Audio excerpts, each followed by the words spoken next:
Hello guys, আসসালামু আলাইকুম। আমি রুনা হুসাইন। আজকে আপনাদের সাথে আরেকটা নতুন ভিডিও শেয়ার করতেছি।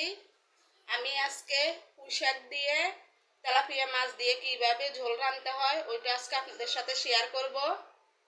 আমি প্রথমে তেল দিয়ে দিতেছি।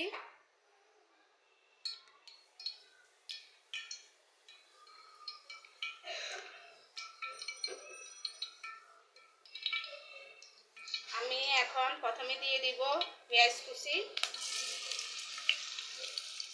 কাঁচামরিচ কুচি, একটা টমেটো দিয়ে দিতেছি ছোট সাইজের,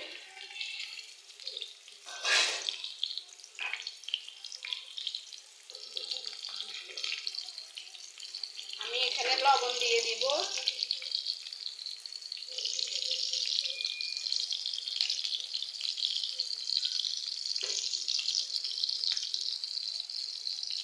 গাইজ, আপনারা এভাবে একবার বাসায় ট্রাই করে দেখবেন। অনেকে তো চিংড়ি মাছ দিয়ে পুঁইশাক খান, সবাই পুঁইশাক দিয়ে চিংড়ি মাছ দিয়ে পছন্দ করে, কিন্তু এভাবে একবার ট্রাই করবেন। এভাবে মাছ দিয়ে ঝোল রাঁধলে না অনেক মজা হয় এবং সুস্বাদু হয়। বাসায় একবার ট্রাই করে দেখবেন। আর আমার চ্যানেলটাকে সাবস্ক্রাইব করে দিয়েন, লাইক, যে যেখান থেকে দেখতেছেন লাইক করে দিয়েন, কমেন্ট করে জানাবেন কে কীভাবে রান্না করেন। আমি এর মধ্যে বেশি মশলা অ্যাড করব না। পুঁইশাকের মধ্যে বেশি মশলা অ্যাড করলে পুঁইশাক মজা হয় না।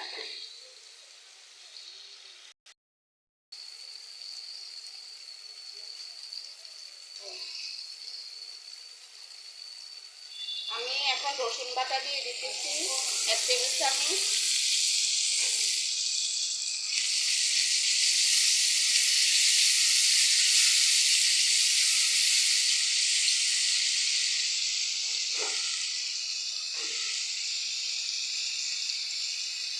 আমি এখানে হলুদ গুঁড়া দিয়ে দিতেছি 1 টেবিল চামচ।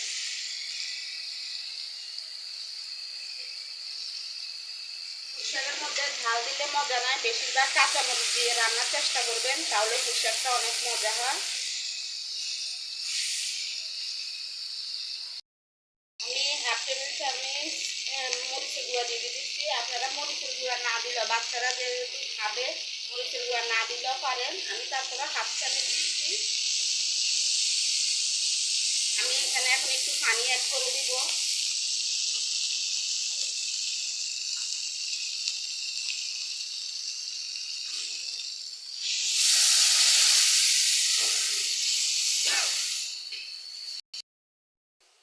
গাইজ, আমি এখন মাছ দিয়ে দিব। আমি তেলাপিয়া মাছটাকে একদম ছোট ছোট করে টুকরা করছি। দেখেন গাইজ, আমি একদম ছোট ছোট করে টুকরা করে দিচ্ছি। এইভাবে শাকের সাথে মাছ দিলে মজা হয়।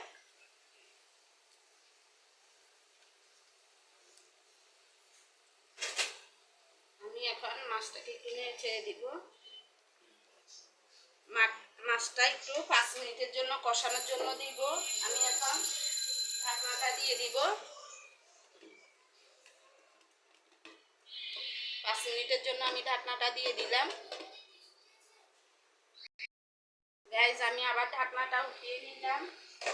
5 মিনিট আমি এখানে যে শাকের ডাঁটাগুলো রাখছি আর একটা আলুর সাথে দিছি শাকের ডাঁটার সাথে, আমি এখন শাকের ডাঁটাটা আগে দিয়ে দিব।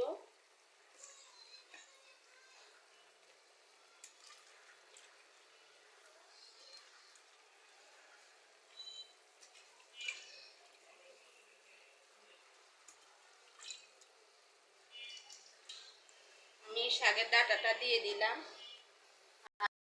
আমি জন্য ডাঁটাগুলো সিদ্ধ হওয়ার জন্য একটু 5 মিনিট। গাইজ, আমি 5 মিনিট পরে আবার ঢাকনাটা উঠালাম। আমি এখন দিয়ে দিব পুঁইশাকের পাতাগুলো।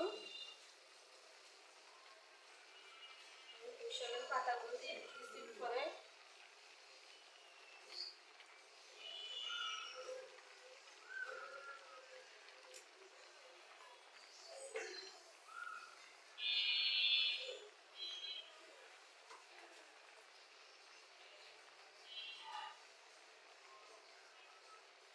গাইস পুঁইশাকের পাতাগুলোর জন্য আবার 5 মিনিটের জন্য ঢেকে দিব।